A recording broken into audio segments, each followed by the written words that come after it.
training partners. Here come your training partners. So smart, so strong, so funny. Let's go with your training partners. Team, welcome to Training Partners, where two fitness professionals bring you strong takes held loosely. I'm Wheezy Shoemaker, joined as always by Justin McClintock. And I don't know, we're talking about something today. We are definitely I'm here. talking about something today. That's I showed definitely... up. I've done my part. I am the blonde girl here to provide some takes. It's nice having you here, the blonde girl. Yeah, there are a couple of listeners, and listeners, if you hear this, I have the utmost of affection and appreciation for you, who are By the here way, if because... you're not listening and you're hearing this, that's double weird, but away we go. that there are some folks who listen to this or watch this because they know you, Justin McClintock, not because they know me, Wheezy Shoemaker, and they will reach out from time to time to be like, the blonde girl had an interesting take on yada yada. Or my personal favorite, what's the podcast you do with the blonde girl? I'm like, yes. What are you going to do if I dye my hair? What are you going to do? What are you going to do? Short circuit? So happy to be the blonde girl. Are you mad that you're not the green girl? No. Okay. No. I'm getting my hair toned this afternoon. Excellent. And I am having a hard time deciding what to do because I have my standard, which is to overtone it a little bit so that it's like a little lilac, because then it ends up fading to the blonde that I love. Whereas if we tone to the blonde that I love, I'm then going to look like yellow Barbie Caroline Levitt in 4 weeks. Right. Like, where do you want the end point to be? Correct. Right. Yeah. Whereas if I buy myself a little time and overtone it to purple, it's like a cool, whimsical, like unicorny, like, is her hair lilac? Like people are not sure and they double take a little bit. However, at time of recording, Sustain's grand opening party is next Saturday. Yeah. And if I tone purple, it will still be purpley at that point. And we found out yesterday that I'm going to be on the news. Yeah, we did. Which is great. We're very excited about that. And I don't particularly know, because I've already picked out my outfit, and it's a little left of appropriate, which I am okay with. Okay. But I don't know that I like the message if I'm in something that's like a little fringe and then also with purple hair. Right. Yeah. Like, I mean, what do I want to say about Sustained, the business? Right. And do I want it to be that? This is the kind of thing where, because I am relatively different things, but I happen to be going for a haircut and a beard trim later today as well. And I will generally go a little shorter and a little less than I actually like, so that I have kind of 2 to 3 to 4 weeks of looking about the way I like to. Right. Unless, like if I was doing a photo shoot or something, I would just go to exactly the thing I want. Exactly the thing you want. It's for the event. So I know it's money, but my thought would be treat this like a one-off. Do the right thing so you look the way you want to for the grand opening of your business when you're going to be on the news. And 2 weeks later, we might have to do it again. And we know that it won't be 2 weeks, but it would be like 3 or 4 instead of 8. Right. Yeah. Right. This is a one-off for the... That is exactly where I'm leaning. And also, too, my hair girl is an absolute wizard. I'm obsessed with her. I've been seeing her since we moved here. And if she doesn't nail it and it's a little brassier than I want, I also have the ability to like purple tone it a little bit at home. Sure. Yeah. So we're aligned. I think I probably just need to look exactly the way that I'd like to look for next weekend, and then we take it from there. Yeah, I mean, it's the difference of like maintenance stuff Right. versus it's like buying the shorts that you're going to work out in for the next 6 months or buying the outfit for the photo shoot. Right. Like this is kind of for a specific thing. It'll last longer Right. than that, but you have a moment in time where you would like to look a Right. certain way as opposed to over the next 6 weeks. Right. Yes. So that is happening. And I listened to our episode on fitness bullies this morning. So when this comes out, this will have been many weeks ago. Several Fitness weeks ago, bullies yeah. is the episode that dropped last week. Okay. And so I Yep. listened to it today. And it really took me back because in that episode, we were talking about how Ted and I were potentially buying a vehicle and we were Right. frustrated. And Yep. today is the day that the battery fuel cell for the Volvo finally has arrived. So it has been that amount of time. I've been in a rental car this whole time. Weeks and weeks. Weeks. And they called Ted yesterday afternoon and were like, "Yep, bring the Volvo by. We'll fix it tomorrow. You'll have it by the weekend." And Ted was like, my wife and I both work. I can't bring it by before we get started tomorrow." Right. Like, you can come get it. Yeah. Or maybe I can bring it to you and someone promises to drive me home. Right. But And then made more challenging by the like addition of kids and car seats and kid schedules, right? Like, so the tentative plan is that today I will go home after my hair appointment and the royal we, Ted will have dinner on the table already. And so we'll eat and then load everybody up and drive both the Volvo and another vehicle over to Volvo, do a after hours key drop, and then bribe particularly my oldest child who is like, "This is not what we do on Wednesday. We don't why are we in the car? We don't go in the car on Wednesdays." Bribe him with some sort of like ice cream or cupcake situation. Like, "Yeah, we have to run an errand, but then there's going to be a snack." And then he's like, "Okay, well, it's okay that this is out of the plan because it is something good for me." You're so nice. My parents would never. Like, Yeah. get in the car and shut the fuck up. He this morning, Ted texted me right after I left to say Walter is dragging his backpack around the house. And I just heard him say, "I've got to move my backpack. I've got to flush the toilet. There's just so many things to do." Yeah. Welcome to life, kid. Spoiler, this is what it's like forever. Spoiler. It's just always like that. It's just and then you're always going to like look that. back 5 years from 5 years now and be like, it was so easy then. Why was I so worried? Why was I so worried? All I had to do was carry my backpack and flush my own toilet. You know what? I just remembered. I hadn't even like talked about this today. Today is, I think, Feel Strong's 7th anniversary. Wow. Yeah. Happy birthday, Feel Strong. Officially becoming Feel Strong and founding the thing. Wow. Yeah. That's interesting timing because that means that you would have founded it right after your birthday. Yep. Yeah. Like a week after my birthday I think I incorporated in 2019. I'm pretty sure that's right. I mean, I was doing coaching, remote work and stuff like that beforehand.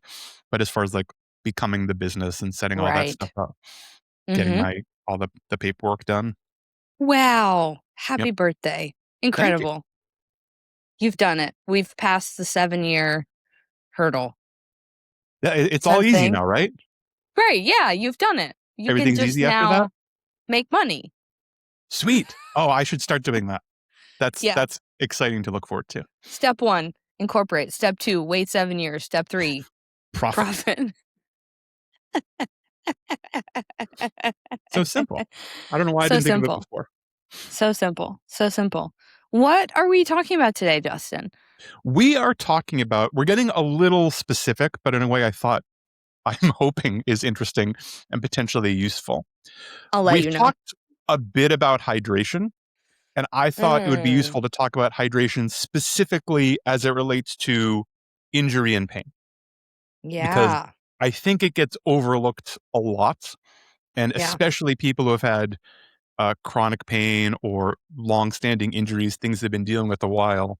It Mm-hmm. can be really easy and even common to fall down these kind of rabbit holes of getting really Mm-hmm. complicated and really Yeah. detailed. And I need to do these very specific exercises with very specific activations and very specific protocols at very specific times. And all of that might be true and might help. But Right. overlooking some really big basic rocks that we can also move Mm-hmm. is a bad idea, right? It's Yeah. all well and good to do your banded, potentiated, EMS driven system 3 times a day. But if you're Mm-hmm. not also eating and drinking water and sleeping, Right. the odds of you improving at least as much as you could be or as efficiently as you could be is pretty low. And Right. water does a bunch of stuff around injury and pain that is maybe instinctive, but I don't think people necessarily know about. Right. I like where this is going, and there's something that I want to add to it before we get started because this came up with clients this week. So I'm Hmm. very excited about this. A client who has heard forever, "Hey, we need to be drinking enough water, and if you're not, that's likely to impact your appetite. You're likely to be hungrier." Hmm. And she asked a really valuable question, which I'm glad she did because she felt like an idiot doing it. She was like, "Hey, I don't understand why that would be true. Like, I I've been just told this and I'm having a hard time implementing it because quite frankly, I kind of think it's bullshit." Right. And my answer to her was like, "Okay, well, let's just peel it back a little bit. Your body's really intelligent and it knows that there is going to be a certain amount of fluid in the food that you eat. Hmm. And so if it's not getting what it wants in terms of actual hydration, it's then going to cause cravings for things that it thinks are going to have water in them." And she was like, "Why has nobody ever just said fucking that? Why has it been like, if you're not drinking enough, you're gonna be hungrier?" Like, why? She Yeah. she is a driver and she likes making change, but she likes understanding, like, why am I doing this? And if I don't believe in what I'm doing, I'm just not gonna do it. I mean, that is totally It's my style also. Like, right, I'll do almost anything, but if it doesn't pass the smell test, I will right, discard it immediately. right. She was like, "Well, my body has the ability to experience thirst, so why would it not just do Hmm. that?" Like, well, yeah, because you're not listening to that. And so Yeah. it's like, cool, gotta try this from another angle. Yeah. Oh, yeah, sick. That makes a ton of sense. I will drink more water now. Yeah. And that little bit of understanding I think is really important because then it can drive the reasoning forward as opposed to like any kind of generalized prescription like Mm-hmm. you should get 10,000 steps a day. Fuck you. Why? Why? Like Why? what? Where did that come? It's too round. It sounds silly. Right. Explain it to me. And then you Right. do or don't or whatever the actual number is. And Mm-hmm. it's much easier for people to take action on it because it actually has some meaning behind it and Right. isn't just fitness people from talking on high making these pronouncements. Right. Well, I'm glad that we're talking about hydration today. Let's get into it. Yeah. So hydration, especially around pain and injury, water transports nutrients and oxygen around your body. Uh, and being more hydrated makes almost every process more efficient. You will be better Mm, at doing the thing, the mm, activity, the recovery, et cetera, when you have enough water flowing around your body. It mm-hmm. also is a main driver in flushing out waste products, inflammatory products, toxins, little cytokines, the little proteins that help control inflammation. When those are gathered in places, you will be more inflamed. That's not necessarily always a bad thing. Inflammation is a useful process, but you don't want them hanging out for too long. If you are, I'm not going to say dehydrated, but like less optimally hydrated, they will hang out for longer. You will be more inflamed for longer. That's Right. generally not great and not a place Right. people want to be. Right. For joint issues, pain, injury, synovial fluid is overwhelmingly water. And synovial fluid it's the fluid in joint capsules that makes everything move the way you want to. So it reduces friction. It also absorbs shock. It's an awesome shock absorber. It does some really cool things. And it delivers nutrients to the cartilage. It's articular cartilage, the cartilage around those joints that help you Right. move. So the Right. synovial fluid is really important. The synovial fluid is mostly water. When that starts drying out, it becomes more stiff and works less well. Most of the time, not all the time, but most of the time, if you wake up in the morning, you're like, oh, my knee's stiff or my elbows are stiff. That's because your synovial fluid has dried out a bit. Yeah. You are underhydrated. It is dried out overnight. It is moving less well. Right. As far as quote unquote injury prevention, having that synovial fluid really well hydrated also lets it absorb shock a lot better. Synovial fluid it does this really cool thing. It's a non-Newtonian fluid. And if you want to like have a good time, do some YouTube on non-Newtonian fluids because they look cool. A standard non-Newtonian fluid, it'll look just like whatever liquid. And then if you like whack it with a stick, it turns solid. The shock and energy, it changes the viscosity really significantly in reaction to that energy. That's what synovial fluid does. So it lets you move. Everything's fine. We're squishing around. Oop, I fell or I jumped. I took an impact. It gets more viscous very quickly to absorb that shock. What a Right. cool fucking trick. Being underhydrated will let it do that a lot less well. Does that make sense? Yeah.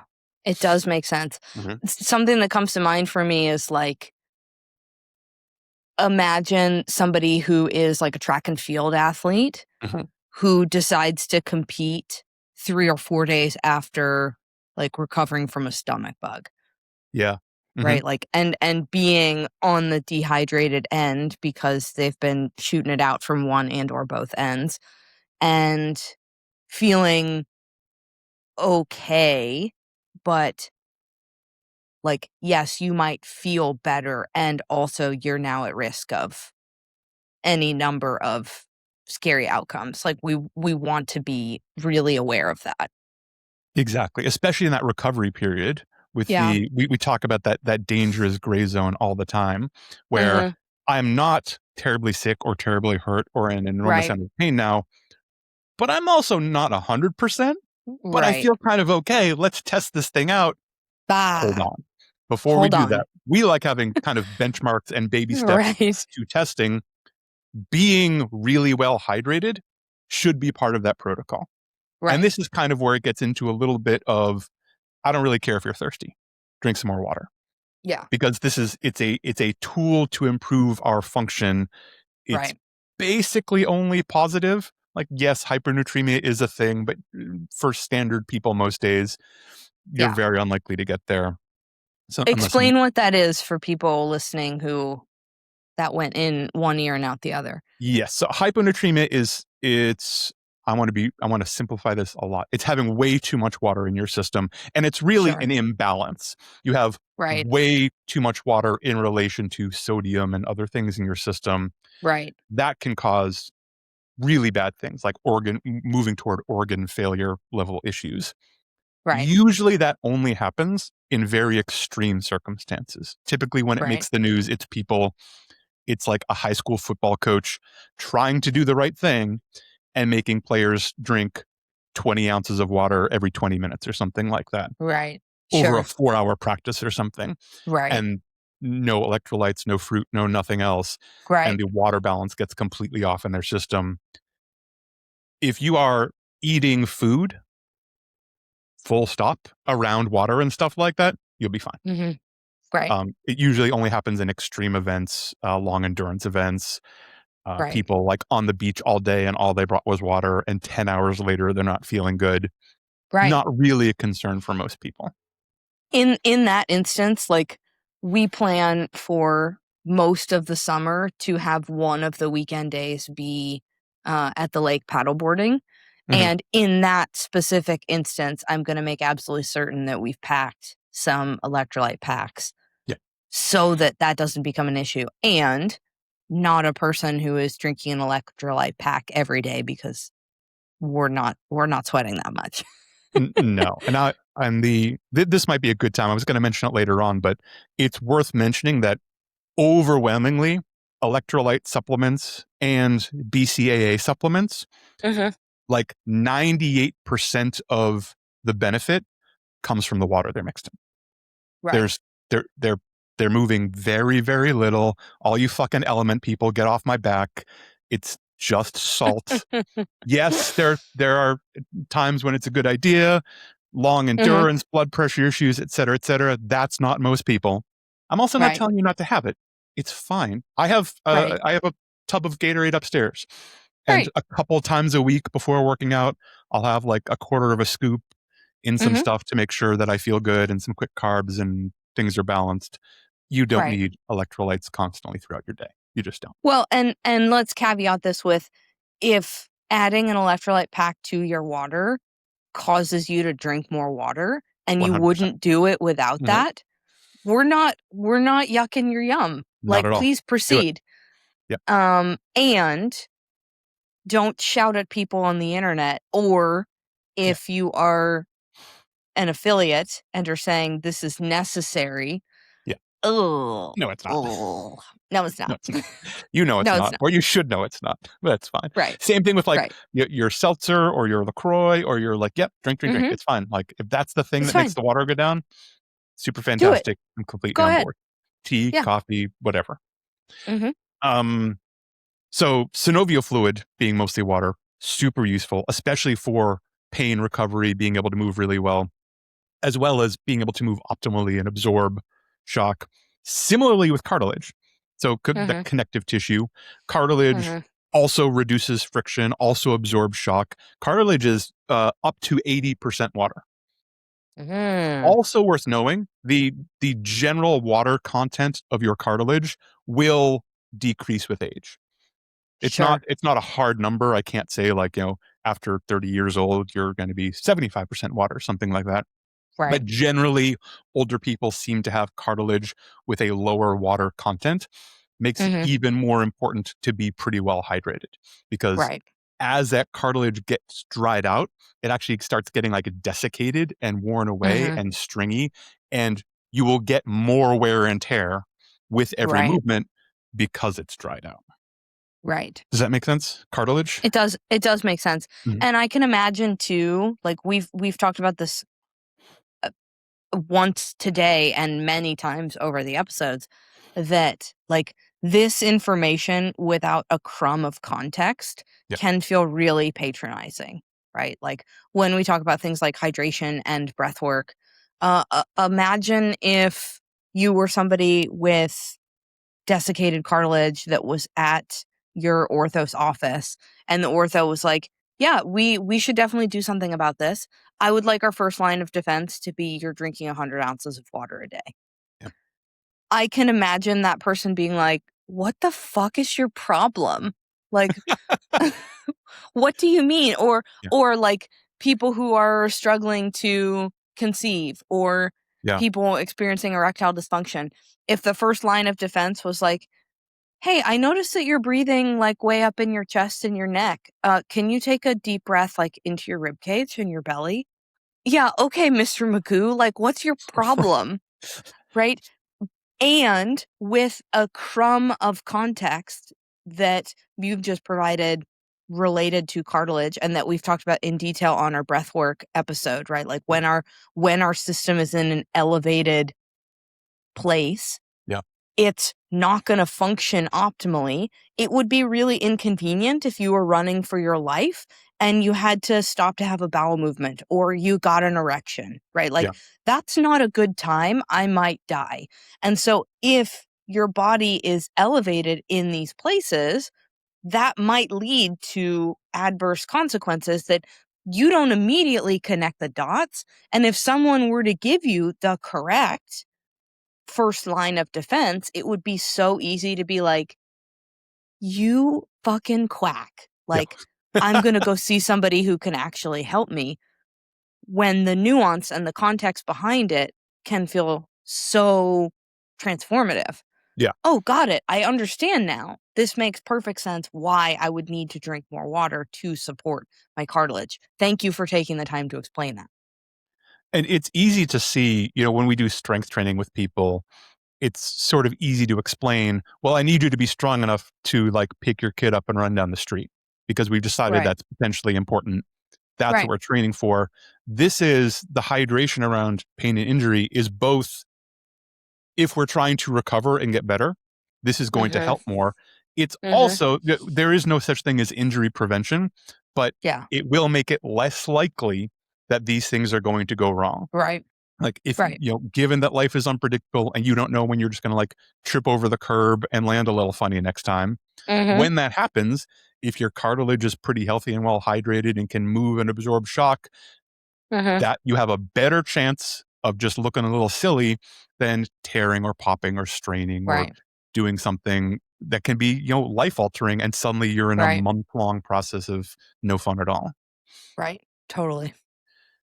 Related to strength training, hydration also super important for muscle function and recovery. Muscles are usually like 75% water, right? These huge percentages that they make it up. Flushing out junk and toxins and inflammatories way up there. Like having oh my enough God, you water said to do that. toxins. But these are actual real toxins. Actual real toxins. And I'm not selling you a detox other than drinking kind of enough water every day. The Training Partners water bottle is for sale on Patreon for $1,000. And it comes with a picture of Wheezy's feet. Hydration also improves the neurofunctions and signaling for muscles to do the things they want to do. So literally making movements more efficient, making movements better, making movements stronger, making every muscle contraction happen faster and more accurately and the way you want to. Right. The other side of it, less hydrated, suboptimally hydrated, generally a lot more soreness. Soreness tends to happen more often and last a lot longer. Muscle function goes way down. You are less able to do things. You are weaker. You are less accurate. You're less efficient. You're far more likely to cramp. Like cramping and dehydration, it's not a one-to-one. Cramping is a little mysterious in a lot of ways, but we know that dehydrated people are much more likely to cramp. Right. And so all of these processes become a lot less efficient and open you up to these things that aren't great. Working less well, being more sore, experiencing cramps. And when your muscles work less well, that can potentially lead to other bad things. Like, I moved in a way that wasn't optimal and happened to hurt something along the way. Yeah. I wonder if you had planned to talk about creatine in this equation or not. I didn't put creatine in there, but that makes perfect sense. Right. Because like in a very, very simplified way, one of creatine's jobs is to pull more water into muscles. And it would be really, really easy, again, like from a simplistic perspective, to be like, why the fuck would that matter? Like, what? That's stupid. Why would, like, you're then just inflating muscles. They're not stronger or bigger. But when we think about it from the context of, okay, but these are all the things that water allows muscle to be better at and to be better positioned to do. When we talk about creatine being exceptional for recovery and for muscle regeneration and for detoxification, like when we look at it again with this crumb of context, it makes perfect sense. Whereas just why would I take creatine? Oh yeah, it pulls water into your muscles. Okay. Well, and I think that's really well put and a good thing. I'm glad you brought it up because I didn't have that on my list. But sometimes I have known people who will avoid creatine because they've heard it just makes you gain water weight. And that's kind of true. That's kind of true. Like only in that you have more water in your system, but it's in exactly the places you want it.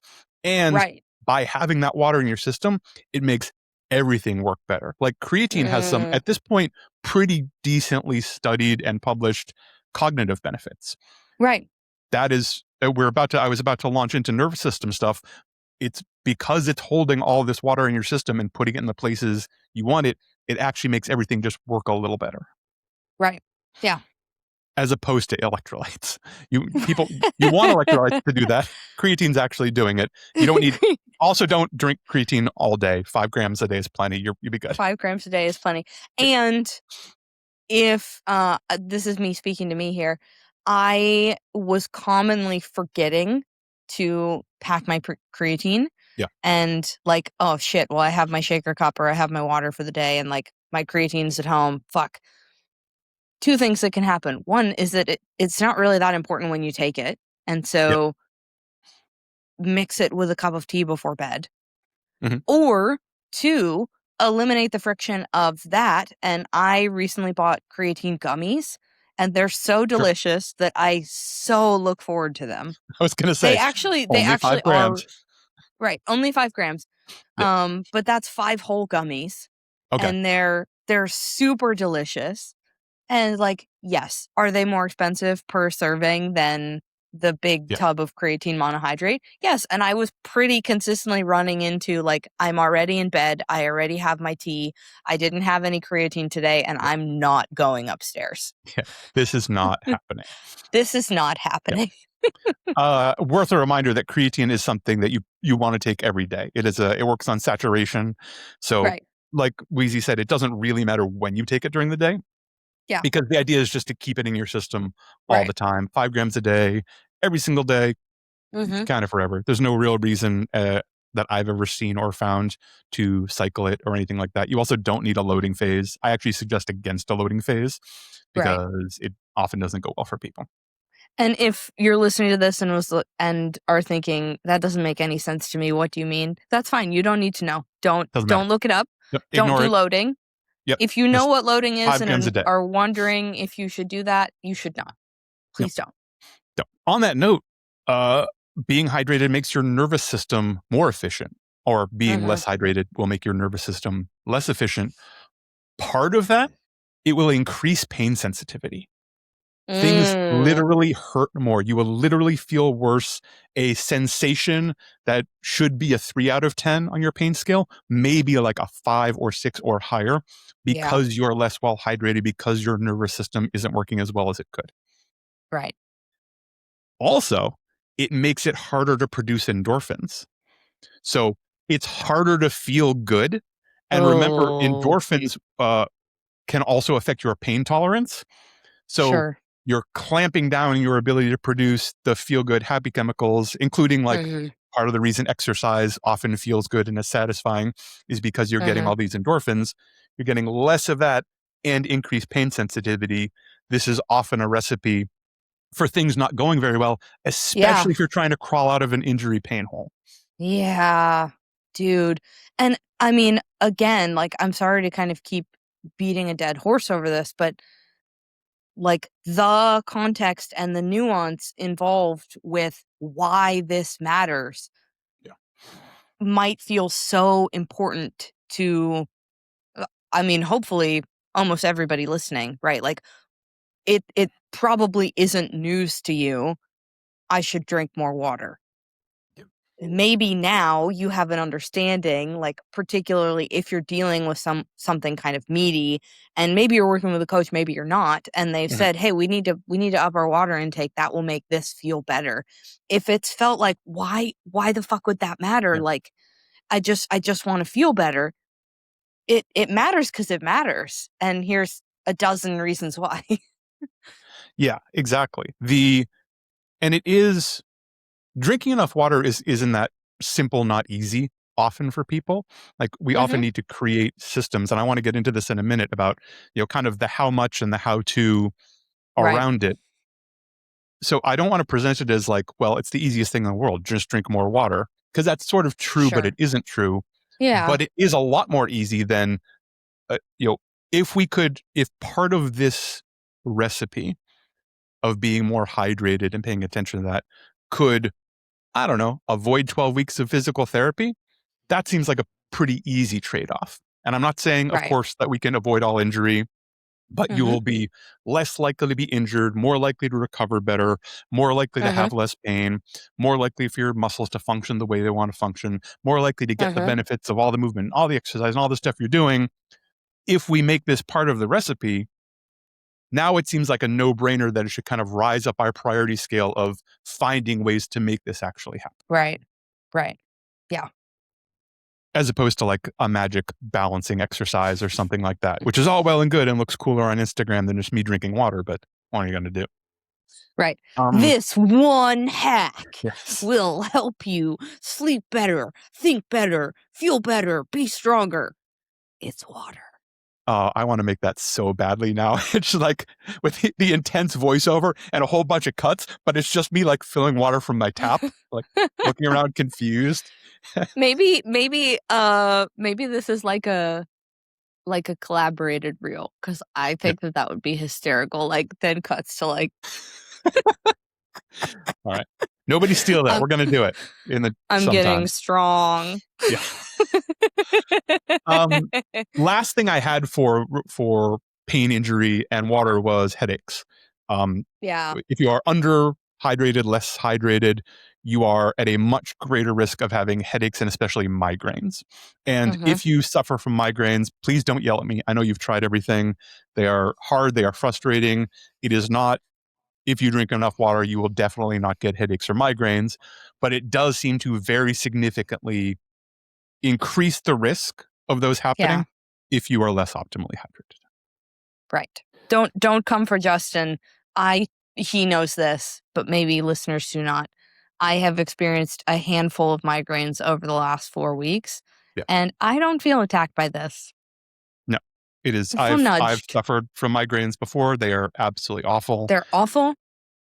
It's not that you did something wrong, but again, if we can make this part of our recipe that bad things are less likely to happen, especially if those have touched you, you will do some things to not experience that again.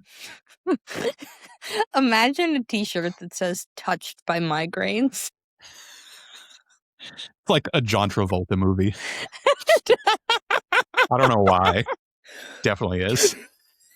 Yeah. He's doing it. What was that fucking Michael when he was an angel walking around? Right. Yeah. So how much water should you drink? We've talked all about being hydrated. What does that mean? There is an equation that often gets tossed around for people, and I'm going to explain what it is. But before I do, I don't think most people need to pay attention to it. Okay. So it's the Galpin equation. Dr. Andy Galpin came up with this around hydration. A thing that gets missed all the time is that it is specifically for how to hydrate during exercise and activity. So it's kind of staying pretty well hydrated. Really, it was designed for pretty intense, longer sessions of activity, movement, events, things like that. Right. So the equation is 1/30th of your body weight in ounces every 15 to 20 minutes. Now, you can forget that immediately. So what that means is like a 180-pound person is drinking 6 ounces every 15 minutes. That's a Ignore lot of that. water. Forget it immediately. What I usually suggest for people, even people who are doing longer sessions, is have your thing that you like to drink there. Water, electrolytes and protein, creatine and electrolytes and raspberry syrup, whatever, I don't care. Have it there and just sip it. Sip it. Don't guzzle. Don't wait and then down 20 ounces all at once. That often makes training feel less well. It can cause some like stomach rumblies. It can make things less efficient. The Galpin equation is really designed for kind of continuous hydration, just sipping all the time, trying to keep you at kind of homeostasis. Right. For most people, and most people are not doing long, intense training activity sessions, despite what some of you listening might think that normal people do. I usually aim for 70% of your body weight in ounces across a day. Yeah. Ish. So, for a 200-pound person, that's 140 ounces, which is something, but they're also a 200-pound person. That's probably about right. Those Right. numbers, we find this with hydration. We also find it with protein, can feel a little out of touch at first. Mhm. What I like to do, and I think we've talked about this recently, I like to track water intake for like 10 to 14 days without any Mhm. judgment. Just kind of, Yeah. and writing your notes app, get a Where are we at? fancy app, put it on paper, however it works for you. You can track like this number of water bottles or this number, like Yeah. something that will eventually give us ounces. Right. Look for trends. What's our average over 14 days? And then, assuming we're not already optimal, if you're like, yeah, I already do. I'm 200 pounds and I drink 140 ounces a day. Great. High five. You're killing it. Move on. Just keep doing Right. what you're doing. That's awesome. Keep doing what you're doing. But if you're like, I'm 200 pounds and I'm drinking 60 ounces a day, don't try and go from 60 ounces to 140 ounces. It's not going to No. work. So think, No. I usually do like 25 to 50% at most. So like Mhm. if I was doing 60 ounces, like, okay, we're going to aim for 85. Right. Is that the end? No. No. But it's going to be a lot easier to figure out how to get another 25 ounces of water a day than another, whatever, 80 ounces of water a day. Right. And I'm step it up. I'm curious if you've experienced this because I have with a number of clients who are drinking on the very low end of Mhm. water when we get started. That when we up it, they start experiencing thirst. Yes. And it's like mind blowing to them. Like, well, I'm drinking more water. Why am I thirsty now? I'm like, yeah, because your body knows you're listening to you. Yeah. We Let's turned go. some of your thirst signals Right. back on your body. And again, like, no, you weren't dehydrated. No, you Hmm. weren't, but you were pretty significantly suboptimally hydrated. Right. And now we're improving all of that. And your brain is saying, oh, Oh, there is water available. Cool. We're going to send some signals because this makes everything better. And I know I right. need it. So we're going to turn some of those thirst signals back on. And I'm down for almost anything that works for you to get more water. I'm down for Yeah. gamification. I'm down for apps that make noise. I'm down for water bottles that talk to you. I'm down for a water bottle at your desk and one at your bedside and one in your car. Like, Hmm. it's fine. Do it all. It's It's totally fine. cool. It's Like, fine. if that's the thing that's going to make it work, I hope we've laid out in the past, whatever, 30 minutes or so, how useful and important this can be. And it's Hmm. worth paying attention to. It's not magic. Right. It's not going to prevent all disease. It's not going to guarantee you don't get hurt, but it will make almost everything work better, especially around Hmm. pain and injury. Love it. What a That's good what I got. case. Thanks, Thank you. Justin. Thank you. We're all gonna drink more fluid now. Thanks Please to do. you. There's people looking around, filling up water bottles right now. You're like, Right now. they're watching, Right they're now. listening. They're listening. The training partners told me. Yeah. Well, training partners said, Should we do a segment, do you think? let's do a segment. So I have today for us a segment on food trends by Okay. country or region. Oh, okay. Interesting. So I am going to read you a trend, and then you are going to, in theory, tell me the country. If you would Wow. like it, I am very happy to give you all of the countries first. Oh, yeah, let's do that. Okay, wonderful. Are you ready? Well, is that taking the fun out of it? Is it more fun to just make me guess? I No, don't let's know. just make me guess. Let's just make me Okay, guess. I'll great, ask for hints if I'm completely lost at sea. great. If requested, I will provide you three options. I like it. Thank you. This country leads daily protein consumption, clocking in at an average 141 grams per person per day. Wow, 141 Wow. grams of protein per day. So I'm thinking, this might be wrong, but I'm thinking it's meat. Just because it's hard to get that much protein from vegetable tofu sources. Uh-huh. So Uh-huh. I'm discounting like India and places that are mostly vegetarian. Mhm. It's also kind of expensive. So I'm thinking a place that generally at least has some money, or maybe the food meat can be affordable enough for most people Mhm. to get it, or maybe government subsidized. I don't think it's the Mhm. US because people aren't that good at getting protein, as we've covered at Mhm. some length. Oh, for some reason, I'm thinking Germany or Brazil. Germany or Brazil. I'm going to go with Brazil. No, it is Iceland. Iceland. Oh, it's the fish. It's the fucking fish. It's the fish and the skier. Yep. Yeah. I was surprised by that. Yep. All that amazing protein. And the lamb soup. Oh, sure. Yeah. I would like to go to Iceland. I've been. Ted has not been. I went with a girlfriend. Maybe I'll go with Ted. Plant-based proteins rule this country's protein consumption. Oh, I'm gonna go with India. You're correct. It is India. Yeah. This country has the highest per capita consumption of coffee. Ooh, who drinks the most coffee? My mind goes to Italy immediately, and I'm trying to think of who would be higher than Italy. May I add, that is incorrect.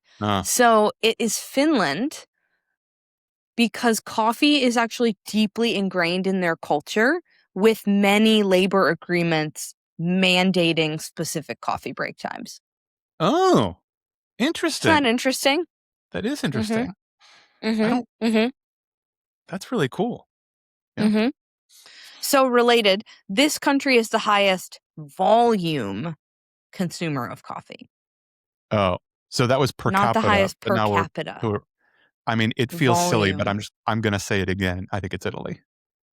No, it's the United States. Really? Oh, because it's size. Yeah, that was stupid. Size. Why did I say that? Yeah. That doesn't make any sense, Justin. I Volume. didn't think that question through properly. I was fixated. Yep. This country is the largest consumer of chocolate per capita. Per capita chocolate. Who loves chocolate? Germans love chocolate. I think there's a Scandinavian country that also loves chocolate. It is about 5 pounds a year of chocolate per capita. Significant. It is. That is a lot. But we're talking per capita. Man. Yeah, I'll say Germany. Switzerland. Oh, that was it. I just couldn't pull it. Swiss chocolate. Yep. Yeah.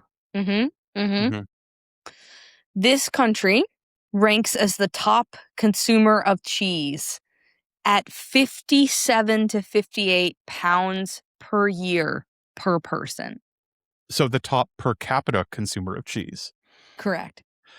Jesus Christ. Okay. I'm looking for reasons for it to not be the United States, because that's like the joke when you travel abroad. People are like, oh, yeah, you just like put fucking cheese on everything. Yahoos. French people do like cheese. They like putting cheese on stuff. That's so much cheese, though. It is worth it to mention that every country is only used at maximum once. Okay. There are no I appreciate that. duels. Yes. So it's not the United States. No. Who else loves cheese? I mean, Italy does a bunch of cheese, and they put cheese in a lot of things. Just that's true. As a matter of course. Parisians do a decent amount of cheese. I mean, French people, but I'm thinking of Paris. What?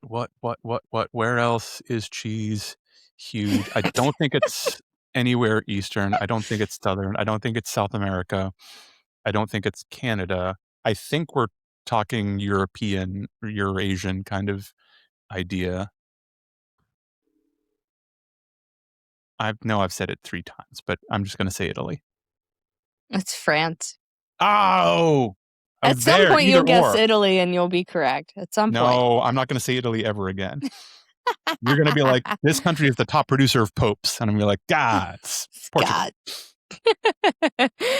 This country has the spiciest food regularly consumed. Thailand. That is correct. Due to the bird's eye chili peppers. Yeah. Thai spicy is a whole different thing. Whole different. Yeah. This country has the highest dietary fiber consumption, exceeding 24 grams per day. Wow. Highest fiber. Yeah. So I'm thinking lots of plant-based stuff now. And we're talking highest per capita? Correct. It's tempting to say Pakistan, because of all the veggies, but that feels a little not right. But it's gonna be like that. It's gonna be a super veggie heavy country. That's super. They a lot of it could be China. It's Ghana. Ghana. Oh wow. I had no idea. Ghana's primary protein sources are beans, whole grains, vegetables, and tubers. Sure. So it makes sense if that's what you're eating for protein, your fiber's going to be off the charts. Yeah. Amazing fiber intake. This country both produces and eats the greatest volume of watermelon, accounting for 60 to 70% of global consumption. Oh. This was very surprising to me. I feel like this is a thing you either know or don't, and I don't, which is where do all the watermelons come from?